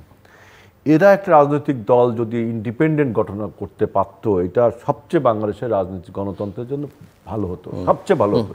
কিন্তু আমি দেখলাম এই দলটি অন্য একটি রাজনৈতিক দলের ভাবশিষ্যে পরিণত হয়ে গেছে। মানে আরেকটা দলের ফ্রন্ট অর্গানাইজেশন বা ভাবশিষ্য বলতে পারেন, আপনি ব্রেন চাইল্ড বলতে পারেন। এবং এই দলটি যখন ক্ষমতায় গেল তখনই আমি সমালোচনা করেছিলাম। অনেকে অনেক কথা বলেছিল যে এরা বিপ্লবের সামনে ছিল, ক্ষমতায় গেলে সমস্যা কি, জুনিয়রদের তো পরীক্ষা করা যেতে পারে। তখন আমি বলেছিলাম যে জাসদ ক্ষমতায় না যাওয়ার ফলে আপনার 72 সালে তারা কিন্তু 75 মতো টিকে ছিল। এবং তখন তো আমি দেখলাম ব্রিলিয়ান্ট ছিল সব জাসদ, সত্য কথা কিন্তু এগুলো। ওই 72 থেকে 75 পর্যন্ত ব্রিলিয়ান্ট ছিল সব জাসদ আমাদের কলেজ স্কুলতে। কিন্তু পরে আপনার এই গণবাহিনী, রক্ষী বাহিনীর সাথে গণ্ডগোলে জাসদ শেষ হয়ে গেল। আওয়ামী লীগও দেখেন 49 সালে যখন মুসলিম লীগ থেকে বেরোয় আসলো, আর 49 সালে তো তখনও কিন্তু তরুণ ছেলেরা আওয়ামী লীগের ক্ষমতা, তখন মুসলিম লীগ ক্ষমতায়, কিন্তু তারা আওয়ামী লীগ গঠন করলো। তারপর তো 70-এর নির্বাচন, 71-এর স্বাধীনতা, এরপর আওয়ামী লীগের হলো। কিন্তু এই দলটি আপনার বিপ্লবের সামনে থেকেও ওরা ক্ষমতার সাথে আপোষ করলো। এবং এর ফলে কী হলো, তাদের বিরুদ্ধে অনেক অভিযোগও কিন্তু প্রকাশ হলো। সুতরাং বাংলাদেশের নতুন যে ধারার একটা রাজনীতি, নতুন একটা রাজনৈতিক দলের আবির্ভাবের যে খুবই প্রয়োজন ছিল, সেই জায়গাটা তারা গ্রহণ করতে পারলো না। এটা একটা মানে আমাদের গণতন্ত্রের জন্য খুবই খারাপ জিনিস হলো। আর একটা কথা হলো যে ভাই, এই যে রতন বলতেছিল যে আপনিও দেখলাম এই সবসময় টেলিভিশনে বলে যে 3 জোটের রূপরেখা নাকি বানা হয়নি। 90-এর গণ অভ্যুত্থানের আপনারা স্মরণ করিয়ে দিয়েছে, বলেছেন উনি, আমি 3 জোটের রূপরেখা, 3 জোটের রূপরেখা, আমি 90-এর রাজপথের কর্মী, আপনি কর্মী, সেও কর্মী, আমরা বলেন 3 জোটের রূপরেখায় আমি দেখলাম শুধুমাত্র রেডিও টেলিভিশনের স্বায়ত্তশাসনের যে বিতর্ক, এইটা ছাড়া সব মানা হয়নি। কোনটা? ওই সরকার একটা সংস্কার কমিশন করেছিল কয়েকটা, সেই কমিশনগুলো পরে আর কাজ করে 3 জোটের রূপরেখা যেটা 8 দল 7 দল 5 দল ছিল, তাই না, যে মুক্তিযুদ্ধ চেতনায় হবে, তারপরে শাহাবুদ্দিন সাহেব আবার তার ফিরে যাবে, এরশাদের কাছ থেকে ক্ষমতা মওদুদের কাছ থেকে শাহাবুদ্দিন সাহেব, এইগুলো তো 3 জোটের রূপরেখা। এবং ওই যে কিছু চেতনা ছিল, যেমন এই যে এরশাদের পতিত যারা এরশাদের লোকজনকে নেওয়া হবে না, সবই তো এখন 3 জোটের রূপরেখা মানা হয়নি। এইটা আমি বলছি আমাদের যারা ভবিষ্যৎ বংশধর বা বর্তমান যারা 90 দেখেনি, এইটা ইতিহাসের একটা পড়া উচিত বা জানা উচিত এই জিনিসটা। আর একটা কথা হলো যে নির্বাচন খালি আপনারা বলেন যে পুলিশ সংস্কার করলে, তারপর আমলা সংস্কার করলে সুষ্ঠু নির্বাচন হবে। আমি কোনোভাবেই মনে করি না যে পুলিশ কমিশন সংস্কার ভোট করেছেন, নির্বাচন সুষ্ঠু হবে কেন? নির্বাচনটাকে যদি আপনি সুষ্ঠু করতে চান তাহলে মানে ইসিকে আপনাকে এম্পাওয়ার করতে হবে এবং তার ওয়ার্ক ফোর্স এবং সরকারকে, মানে সরকার যারা রাষ্ট্র পরিচালনা যারা আছেন তাদের বার্তা দিতে হবে যে আমরা ফেয়ার ইলেকশন চাই। আপনি দেখেন টিএন সেশনের কথা আপনারা শুনছেন, টিএন সেশনের একটা ফোনে কি ইন্ডিয়ার নির্বাহী বিভাগ সে কাজ করতে বাধ্য না, সেই গার্ডসটা তার ছিল। ধরে নিলাম আমার ইসির গার্ডস নেই, তাইলে আমার ইসির তো ওয়ার্কফোর্সটা কই? আপনি দেখেন 4 জন নির্বাচন কমিশন, সচিবালয় কিছু লোক, আর প্রত্যেক জেলায় একটা নির্বাচন অফিস। আমি ইসির সাথে ওয়ার্কফোর্স দেখি না। ওদের মূল ওয়ার্কফোর্স হবে আমাদের ল এনফোর্সিং এজেন্সিস, আমাদের ব্যুরোক্রেসি। এখন নির্বাচনের সময় কি এই ল এনফোর্সিং এজেন্সিস এবং এই ব্যুরোক্রেসি এটা কি নির্বাচন কমিশনের কথা শুনবে?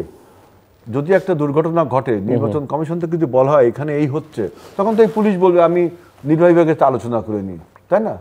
সেই জন্য আমি বলছি যে আপনার ইসিকে যদি আপনি এম্পাওয়ার করার বিভিন্ন রকম তরিকা না দেখান, বুদ্ধি না দেখান, আপনি শুধু ক্ষমতায় যে প্রধানমন্ত্রীর মেয়াদ কতদিন, এই সমস্ত জিনিস নির্বাহী বিভাগকে দুর্বল করা, ওটা অন্য একটা আলোচনা। আমি ইসিকে শক্তিশালী করার বুদ্ধি বের করেন, যে কীভাবে ইসির ওয়ার্কফোর্স বাড়ানো যায়, কীভাবে ইসি কাজ করতে পারে, তার নির্বাহী বিভাগকে নিয়ে পুলিশ তার কথা শুনবে। আপনি বলেন এদের সংস্কার করে লাভ হবে বলে আমার মনে হয় না। আরেকটা কথা যে বলতেছে যে রাজনৈতিক দলগুলো আপনার জনগণের প্রতিনিধিত্ব করে, সহজ ভাষায় কিন্তু আমরা এটা বুঝি যে জনগণের কথা রাজনৈতিক দল। কিন্তু যদি নির্দলীয় হয়, তাইলে আপনি এখন গণভোটে যাচ্ছেন কেন? রাজনৈতিক দলগুলো তো সবাই গণভোট চায়, মানে সবাই এটা চায়, তাই গণভোটে যাচ্ছেন কেন? যে আপনার জনগণের একটা অভিপ্রায় জানার জন্য তো আপনার রাজনৈতিক দলগুলোই আছে, জনগণের কাছে যাচ্ছেন কি? তো আমরা জনগণ এখানে ইম্পর্ট্যান্ট, বুঝছেন? এই যে রাজনৈতিক দলগুলো যে জনগণের প্রতিনিধিত্ব সবসময় করে না, নিঃসন্দেহে সবসময় করে না, সবসময় করে না, এইটা একটা আমার বড় প্রশ্ন, যে এই কথাটা বলা ঠিক না। সেজন্য আমি বলছি যে এখন যারা সে নির্বাচিত তাদেরকে আমরা বলতে পারি যে জনগণের প্রতিনিধিত্ব তারা করছে। আপনি দেখেন আমরা আজকে সর্বাংশে না হলেও অনেকাংশে আজকে যেটা পার্লামেন্ট তৈরি হলে আপনি একটা নতুন একটা ইস্যু ইনকর্পোরেট করবেন, তাই আপনার গণভোটে যেতে হবে না? তাহলে ওইটা এখনো শেখ হাসিনা কনস্টিটিউশন ওই ধারাটা বাতিল করে দিছিল, এখন রিস্টোর হলে পরে 142 ধারা ফিরে আসলে পরে। আরেকটা প্রসঙ্গ একটু আনতে চাই আলোচনার মধ্যে, এটাও মোটামুটি বলা যায় যে আমি একটু হেলালের একটা জাস্ট সাপ্লিমেন্ট করি একটা, সেটা হচ্ছে যে নির্বাচন সংস্কার করেন আর যাই করেন, নির্বাচন দিনের যে মেকানিজম সেটা যদি পরিবর্তন না করেন তাহলে হবে না। আমি জাস্ট আমার 18 সালে আমি নির্বাচন করেছিলাম, তো সেই এক্সপিরিয়েন্স আমি খুব ক্লোজলি এটা দেখেছি। প্রথম কথা হচ্ছে শেখ হাসিনার আমলে জেলা নির্বাচন কর্মকর্তা এবং থানা নির্বাচন কর্মকর্তাদের নিষ্ক্রিয় করে রাখা হয়েছিল। অভিযোগ যে এরা বিএনপির আমলে চাকরি পেয়েছে, ফলে এদেরকে নিষ্ক্রিয় করে একবারে নিষ্ক্রিয় করেছিল। পুরাটা ছিল হলো ইওনো এবং মানে প্রশাসনিক ক্যাডারদের উপরে। 2 নম্বর হচ্ছে যে 6 মাস আগ থেকে ডিজিএফআই এবং এসবি তারা হচ্ছে খুঁজে বের করছে যে কারা কোন, এখানে তো প্রাইমারি স্কুলের শিক্ষকরা হচ্ছিল আপনার ভোট নেয়, মাধ্যমিক স্কুলের শিক্ষকরা ভোট নেয়, কলেজ শিক্ষকরা কোন শিক্ষক হচ্ছে সামান্যতম হচ্ছে অন্য রাজনৈতিক দলের সাথে সম্পৃক্ত, তাদেরকে কিন্তু এই ভোট গ্রহণ প্রক্রিয়ার মধ্যে নেওয়া হয়নি। এবং এটা সত্য, যদি আপনি একই দলের বা একই চিন্তার 3টা লোক থাকে, তারা চাইলে অনেক কিছু ওই বুথের মধ্যে অনেক কিছু করে ফেলতে পারে। এই জায়গাটায় পরিবর্তন করার আমরা নির্বাচন কমিশনকে বলেছিলাম যে আপনি সেম উপজেলার লোককে ওই উপজেলা নির্বাচন কন্ডাক্ট করতে দেওয়াটা অন্যায়। আপনি পোস্টাল ব্যালট করেন, তারা আগে ভোট দিয়ে দিল, কিন্তু তাদেরকে অন্য উপজেলায় পাঠাতে হবে যাতে তারা ম্যানিপুলেট করতে না পারে এই ভোটটা। এটা কিন্তু খুব জরুরি। এটা যদি একজন কলেজ শিক্ষক যে প্রিজাইডিং অফিসার হয়, সে যদি সে যদি চায় যে আমি ওই প্রার্থীটাকে বেশি ভোট দেবো, সে যত ভোট পড়ুক লিখে দিব বেশি ভোট। এটা কিন্তু 18 সালে হয়েছে। আমার হাতে খুব বেশি সময় নেই, জাস্ট 2-3 মিনিট করে যদি সময়ের মধ্যে উত্তরটা দেন। আমরা গত এক বছরের প্রায় বেশি সময় ধরে আওয়ামী লীগ ভারত নিয়ে প্রচুর বিতর্ক করছি, মানে বিতর্কের প্রধান কেন্দ্র হচ্ছে এই দুটো। তার সঙ্গে এখন নতুন একটা যুক্ত হচ্ছে, সেটা হচ্ছে যে সম্প্রতি একটি মামলার চার্জশিট হয়েছে এবং আপনি জানেন যে আন্তর্জাতিক অপরাধ আদালত, এবং সেখানে 25 জন সেনা কর্মকর্তাকেও অন্তর্ভুক্ত করা হয়েছে। এবং এটা নিয়ে খুব একটা প্রকাশ্যে না হলেও বোঝা যায় যে সশস্ত্র বাহিনীর মধ্যে বা সেনাবাহিনীর মধ্যে এক ধরনের অসন্তোষ, বা তারা চাইছিলেন, সেনাপ্রধান আকার ইঙ্গিত এর আগে বলবার চেষ্টা করেছেন, সেটা সেনাবাহিনীর ভেতরে তাদের বিচারটা হোক। সো এটা কি মনে করেন, মানে প্রস অ্যান্ড কনস কি? ঘটনা হচ্ছে যে সেনাবাহিনীর এই যে 25 জন কর্মকর্তার কথা বলা হচ্ছে, এদের অপরাধ হচ্ছে সিভিল। এরা জনগণকে জনগণের বিরুদ্ধে অপরাধ করেছে। এটা আর্মির অভ্যন্তরীণ কোনো ইস্যু না। আর্মির অভ্যন্তরীণ কোনো শৃঙ্খলার বিষয় না, এটা আর্মির অভ্যন্তরে কোনো মানে আপনার অবাধ্যতার কোনো ইস্যু না, বা আর্মির অভ্যন্তরে যে সকল ঘটনার জন্য চাকরিচ্যুত করা হয় সেই ধরনের কিছু না। তারা মানে তাদের পদের কারণে তারা জনগণের সাথে ডিল করার কতগুলি পদে তারা ছিলেন, যেমন র্যাবে ছিলেন, বিভিন্ন আইনশৃঙ্খলা বাহিনীতে ছিলেন, ডিজিএফআই তো ছিলেন, তারপরে হচ্ছে এনএসআইতে ছিলেন। হ্যাঁ, সেই জায়গায় থেকে তারা জনগণের বিরুদ্ধে অপরাধ করেছে। সুতরাং এই বিচার জনগণের যে আদালতেই হইতে হবে, জনগণ যেই আদালতে বিচার পাবে সেই আদালতে বিচার হতে হবে। ফলে আন্তর্জাতিক অপরাধ ট্রাইব্যুনাল যেই এবং গুম কমিশনের ইয়ের কারণে যে 25 জনের নাম উল্লেখ করেছে, এবং এই নামগুলি আমরা গত 15 বছর ধরে শুনেই আসছি যে এরা নানা রকম হলো জনবিরোধী কর্মকাণ্ডের সাথে যুক্ত, তারা মানুষ খুনের সাথে যুক্ত, তারা হলো নানা রকম অন্যায়ের সাথে যুক্ত। এই নারায়ণগঞ্জে 7 মার্ডার হয়েছিল, সামান্য একটা ঘটনায় 60টা লোককে মেরে ফেলছে। তার মধ্যে একটা লোক ছিল উকিল, উনি 6 জনকে নিয়ে যাচ্ছে দেখে পিছনে পিছনে গেছে, তাকেও মেরে ফেলছে। ওই উকিল সাহেব হচ্ছে আবার আমার খুব পরিচিত লোক ছিলেন এবং কবি ছিলেন তিনি। তো এই ধরনের যে অপরাধ যেগুলি করেছে, আমাদের নাখালপাড়া থেকে 7 জনকে তুলে নিয়ে যাওয়া হয়েছে, বিএনপি করতো তারা। হ্যাঁ, এবং তার বোনকে আপনারা চিনবেন, মায়ের ডাকের যিনি মানে সে আমাদের এই কি বলে আপনার 25 নম্বর ওয়ার্ড বিএনপির সেক্রেটারি ছিল। তো ওই যে মানে অপরাধগুলি করেছেন তো আপনি সিভিল মানুষের উপরে, তাহলে কেন আপনি সেনা শাসনে হলো মানে বিচার চাচ্ছেন? এইটা আমি মনে করি যে কখনোই হবে। এবং সেনাবাহিনীর অভ্যন্তরে আমি জানি যারা রিটায়ার করেছে, যাদের একজনকে আমি চিনি, একজন আমার বড় ভাই, ক্যাডেট কলেজে আমার 2 বছর সিনিয়র ছিলেন, বিএনপি চেয়ারপারসন স্পেশাল সিকিউরিটির উনি একটা ইয়ের চিফ ছিলেন, নাম বলতেছি না, মানে পরে বলবো না। তাকে সে ফেসবুকে পোস্ট দিয়েছে, তাকে হ্যান্ডকাপ দিয়ে, লেফটেন্যান্ট কর্নেল রিটায়ার্ড, তাকে হ্যান্ডকাপ দিয়ে বেঁধে নিয়ে যেতে। তার অপরাধ একটাই, সে ছিল বিএনপি চেয়ারপারসনের সিকিউরিটির দায়িত্বে। তো এই অপরাধগুলি যারা করেছে, এই ধরনের অপরাধ মানে মানুষকে যেভাবে নিপীড়ন করেছে, তাদের শাস্তি তো মানে আমাদের যে রাষ্ট্রীয় আইনে, সিভিল আইনে হওয়া উচিত, সেনাবাহিনীর আইনে কখনোই এটা হওয়া উচিত। একটা প্রশ্ন আছে যে তারা কি নিজেরা করেছে না তারা আদিষ্ট হয়ে করেছে, এবং আদিষ্ট হয়ে তো না, এটা যদি কেউ বলে যে আমি আদিষ্ট হয়ে করেছি, তাহলে তো তার বিবেক কোথায়, তার মস্তিষ্ক কোথায়, তার মানে মানবতাবোধ কোথায়? সশস্ত্র বাহিনীর ক্ষেত্রে একটা যে বিষয় আছে যে তারা যেমন ধরেন যে কোনো অপারেশনে গেলে, অ্যাকশনে গেলে, রাইট অর রং, তার যে সেনাবাহিনীর কাজ, আমি একটা জিনিস বলি, সেনাবাহিনীর কাজ হচ্ছে সীমান্তে দেশের নিরাপত্তা বিধান করা, দেশের জনগণের, নিজের জনগণের বিরুদ্ধে যুদ্ধ করা না। সাজিল বারিহিল, জি, এটা আমাদের দেশের আর্মড ফোর্সকে বলা হয় যে আপনার স্বাধীনতা, সার্বভৌমত্বের প্রতীক এবং শেষ রক্ষা কবচ, শুধু প্রতীক বললে হবে না। এবং আমরা 71 সেটা দেখেছি। এবং বিশেষ করে বাংলাদেশের যখন দুর্যোগ, প্রাকৃতিক দুর্যোগ নেমে আসে, যখন সিভিল প্রশাসন যেটা মোকাবেলা করতে পারে, আমাদের আর্মড ফোর্সেস, বিশেষ করে সেনাবাহিনী, নৌবাহিনী, বিমান বাহিনী, তারা কিন্তু অনেক কাজ করে, এটা অস্বীকার করার জন্যই। এবং আমাদের কিন্তু দুঃখজনক হলো যে 2007 সালে এই আর্মড ফোর্সেস আপনার যে আর্মড ফোর্সেস তৈরি হয়েছিল আমাদের সার্বভৌমত্ব রক্ষার জন্য, যে আর্মড ফোর্সেস তৈরি হয়েছিল প্রতিবেশী রাষ্ট্র, যে বাউন্ডারিগুলো আমাদের আছে, এই দেশগুলোকে তেমন শত্রুতা আক্রান্ত না হয়, এই তো মূল লক্ষ্য। শত্রুতা আর্মি তো মূলত তাই তো। তাহলে আমাদের দেশে শত্রু আক্রান্ত ইন্ডিয়ার সাথে আমি বার্মার সামান্য একটুই। ইন্ডিয়ার সাথে যুদ্ধের টেকনিকগুলো বিষয়ে, ট্যাকটিক্সগুলো বিষয়ে তার এন্টিট হিসাবে আমাদের সেনাবাহিনী প্রস্তুত। কিন্তু 2007 সালে সেই ইন্ডিয়ার কাছে আর্মি এখন চলে গেল। সবাই ইতিহাসটা জানে কীভাবে গেল, কেন করে গেল।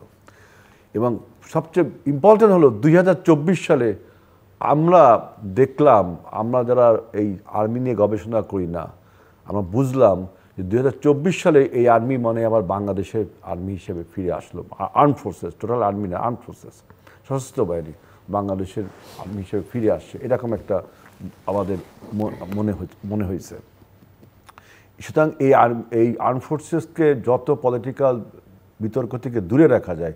তবে এটা ঠিক যে যারা এই সমস্ত অপরাধের সাথে জড়িত, এটা আপনি সেনা আইনে করেন আর সিভিল আইনে করেন, তাদের বিরুদ্ধে যে অভিযোগ প্রকাশ হয়েছে এটার সত্যতা মিথ্যতা যাচাই করে বিচার, এ ব্যাপারে আমাদের দ্বিমত নেই। বিচার হতেই হবে। তিনি স্বাধীনতা রক্ষার যত বড় রক্ষা কবচ হয় না কেন, অফেন্স করলে তাকে বিচারের সম্মুখীন হতে হবে। এই ব্যাপারে আমি একটা কথা বলতে পারি। দেখেন, এই যে চীনের বিপ্লবের সময় আপনার মাও সেতুংয়ের মৃত্যুর পরে ওই দেং শিয়াওপিং সে কিন্তু মাও সেতুংয়ের ওয়াইফকেও ফাঁসি দিয়েছিল। মাও সেতুংয়ের যেই অবদান আপনার ওই সাংস্কৃতিক বিপ্লবে। সুতরাং আমি বলছি যিনি বা যারাই অন্যায় করেছেন, আমি জানি না কতটুকু সত্য কি, তো আয়নাঘর ছিল, এইসব ছিল, এরকম অসত্যর কিছুই নেই। আমাদের কতগুলো নেতা, আমাদের ইলিয়াস আলীর কথা সবাই আপনারা রাখছেন, কত জনপ্রিয় একজন ভালো মানুষ, তাকে এখনো তার কোনো খোঁজ নেই। তো এইসব তো অবশ্যই বিচার হওয়া উচিত। সেখানে আপনার যত মানের লোক, জিল্লুর ভাই একটা কথা বলছেন, ওনাদেরকে এক্সেমশন দেওয়ার জন্য ওনার নির্দেশদাতা। আপনি কি যেমন বলছেন, আমি এক্সেমশন দেওয়ার জন্য বলিনি, আমি বলছি যে আদিষ্ট হিয়া আর্মির ক্ষেত্রে যেটা হয়, যে কোনো কাজে যুদ্ধে গেল বা যে কোনো কর্মকর্তার অর্ডার মানতে হয়। আপনি আমার সিনিয়র, আপনি আমার একটা কথা অন্যায় কাজ করতে বললেন, আমি করলাম, আপনি একাদশী হবেন নাকি? আমিও তো হবো। অফকোর্স দুইজনকে বিচার করতে হবে। এখানে কে আদেশ করলো, কে আদেশ, যে আদেশ করতে আরো। আমি বলছি ধরেন যে পুলিশ বা অন্যান্যদের ক্ষেত্রে আইন কানুন বিধিবিধান যেটা আপনি ফলো করতে পারবেন, আর্ম ফোর্সেসের ক্ষেত্রে তার একটু পার্থক্য আছে, বেশ খানিকটা পার্থক্য আছে। আদারওয়াইজ এই ফোর্স রাখা যায় না। আপনি যদি কেউ যদি রিভোল্ট করে, মনে করেন যে আপনি মানে রাষ্ট্রীয় নিরাপত্তা রক্ষার ক্ষেত্রে যদি নির্দেশ অমান্য করে, সেটা অবশ্যই বড় ধরনের অপরাধ। কিন্তু ধরেন ইভেন আপনি যুদ্ধের ক্ষেত্রে তো জাজ করতে পারবেন না কোন অর্ডারটা ঠিক কোন অর্ডারটা ঠিক নয়, তাকে তো ওইটা মানতেই হবে। এটাই হচ্ছে নিয়ম। আমি জানি যুদ্ধাবস্থা ছিল না, আমি জাস্টিফাই করার চেষ্টা করছি না, আমি জাস্ট একাডেমিক আলোচনাটা করতেছি। আমি যেটা বলতেন যে আপনি যেই অপরাধগুলি তারা করেছে সেগুলো তো সিভিল টাইপের অপরাধ করেছে, কারণ আপনি ক্রিমিনাল এবং সিভিল পিপলের উপর করেছে। সুতরাং এইটা তো তাকে তো ফেস করতে হবে সিভিল যে আইন। সেনা আইন তো এই দেখা যাবে সেনা আইনে অপর্যাপ্ত, এই বিষয়ে বিচার করার জন্য সেনা আইন অপর্যাপ্ত। সেনা আইন তো হচ্ছে সেনাবাহিনীর অভ্যন্তরে যে অপরাধগুলি সংঘটিত হলে সেটাকে অপরাধ মনে করা হচ্ছে। এখন একটা ক্রিমিনাল অফিস একজনকে সেদিন বলে যে আমি আঘাতপ্রাপ্ত হওয়ার সম্ভাবনা আমার তৈরি হয়েছিল, সেই জন্য আমি তাকে গুলি করেছি। তাহলে এইটার বিচার কিভাবে হবে? এই কুইজটা কে করবে? আমি জাস্ট আমার হাতে সময় নেন, 1-1.5 মিনিট। ধরেন 2024-এর 3রা আগস্ট আর্মি সিদ্ধান্ত নিয়েছে যে জনগণের সঙ্গে থাকবে, গুলি চালাবে না। ওকে, আর্মি তো সরকারের নিয়ন্ত্রণে, সেনাপ্রধান বা ঊর্ধ্বতন জেনারেলরা সিদ্ধান্ত নিলে যে গুলি চালাবে না। কিন্তু মাঝখান থেকে যদি অন্য কেউ বলতো, অন্য অফিসাররা, যে আমরা তো সরকারের অধীনে, আমরা তো সরকার যেটা বলবে শুরু করি, আবার উল্টোভাবে আমরা বলতে পারি যে জেনারেলরা সিদ্ধান্ত নিল যে আমরা সরকার যা বলবে করব, বাট মিড লেভেলের অফিসাররা, সোলজাররা তারা বললো যে না, আমরা জনগণের পাশে দাঁড়াবো, আমরা সরকারের কথা শুনবো না। এখানে আর্মির ডিসিপ্লিনের সঙ্গে এটা জড়িত কিনা? সেনা প্রধানরা কি বলেছিল এখানে, যে জিতবে, যদি আপনার মিড লেভেলের অফিসাররা এই কথা বলে যেতে পারে, তার আগে তো ডিসিপ্লিনের যেদিক থেকে দেখেন পরাজিত হয়। সেনা প্রধানরা কি বলেছিল যে আমরা জনগণের মানে কর্মচারী, আমরা জনগণের পক্ষে। বাট সাবেকরা অলওয়েজ সাবেক, এবং সাবেকরা নিজেরা দায়িত্ব থাকাকালে তারা তো সেনা প্রধান ছিলেন, তারা তো এমন কোনো কথা বলবে না যেটা সেনা লয়ে নাই। বাট তারা যখন সেনা প্রধান ছিলেন, তাদের আবার কারো ক্ষেত্রে, ভাই এখানে আমি তাদের বিরুদ্ধে অভিযোগ আছে। 1 মিনিট সাপ্লিমেন্ট করতে হবে। দেখেন, বলি যে প্রেসিডেন্ট জিয়াউর রহমান যখন স্বাধীনতার ঘোষণা করলেন, যদি হেরে যেতেন তাহলে তার কি হতো? ফাঁসি। অর্থাৎ যে জয়লাভ করবে, যদি মিড লেভেল অফিসাররা যদি আপনার ওই, না আমি তো সেটাই বলছি যে মানে সেই ক্ষেত্রে ওর জন্য আইন বানানো হবে। হ্যাঁ, আদারওয়াইজ তো আপনাকে আইন বানানো হবে, হয় ডিসিপ্লিনের মধ্যে থাকতে পারেন, রিভোল্ট করলে ফাঁসি। ঘটনাটা তাই হয়েছিল জিলু ভাই। এই যে পুরা মানে যে তারা যে জনগণের উপরে শেষের দিনগুলিতে আক্রমণ করে, ওই জুনিয়র অফিসাররা রিভোল্ট করেছিল। রিভোল্ট মানে জুনিয়র অফিসাররা বলছিল যে আমরা জনগণের পক্ষে আছি, আমরা জনগণের বিপক্ষে যাব না। রিভোল্ট এই অর্থে না, জনগণের বিপক্ষে যাবো না, সেটা সেনা বা প্রশাসন মেনে নিচ্ছে যে না আমরা জনগণের বিপক্ষে যাবো। সবাই একসঙ্গেই ছিল শেষ পর্যন্ত, তাই সেনাবাহিনীকে রক্ষা করার জন্য জরুরি ছিল। দর্শক অনুষ্ঠানের শেষ প্রান্তে আমরা সামাজিক যোগাযোগ মাধ্যম ফেসবুক, এক্স এবং ইউটিউবে তৃতীয় মাত্রা লাইভ স্ট্রিম হচ্ছে, আপনারা দেখতে পারেন। টেলিভিশনের পর্দায় দেখতে না পারলে যে কোনো সময় যে কোনো স্থান থেকে ইউটিউবে তৃতীয় মাত্রা চ্যানেলটি সাবস্ক্রাইব করে এই পর্ব বা পুরনো পর্বগুলো আপনারা দেখতে পারেন। মিস্টার আব্দুল হালিল কাফি রহতন এবং মিস্টার আজিজুল বারী হেলাল, অসংখ্য ধন্যবাদ এই আলোচনা অংশ নেবার জন্য। দর্শক, আমরা সেনাবাহিনী নিয়ে যে আলোচনা বা বিতর্ক, একই সঙ্গে দ্রব্যমূল্য থেকে শুরু করে জুলাই সনদ সবটাই আলোচনা করলাম, জাতীয় পার্টি, আওয়ামী লীগ, ভারত প্রসঙ্গ।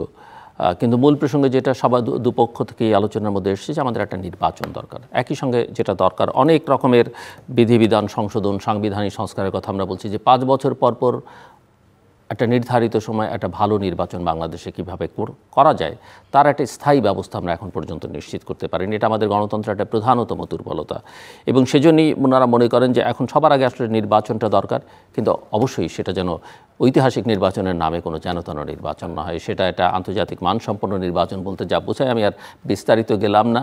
আর সেগুলো আবার বলতে গেলে অনেক রকমের ট্রলেরও শিকার হতে হয়, কিন্তু আন্তর্জাতিক মানসম্পন্ন যে ধরনের নির্বাচন, সেই ধরনের একটা নির্বাচন বাংলাদেশের জন্য জরুরি। আর যেনতেন নির্বাচন একটা হলেও হতে পারে, কিন্তু সেই নির্বাচনের মধ্যে দিয়ে যারাই ক্ষমতায় যান না কেন, খুব যে সুখকর তাদের জন্য স্বস্তিকর দিন অপেক্ষা করবে যদি বৈধতার মানদণ্ড অত শক্ত না হয়, তাহলে সেটা কিন্তু নিশ্চিত করে বলা যাবে না। কাজে এই বিষয়ে তারা নিজেরাও সজাগ সতর্ক থাকবেন আমরা আশা করব। আমাদের সঙ্গে থাকবার জন্য অসংখ্য ধন্যবাদ, আপনাদের সবার জন্য শুভকামনা।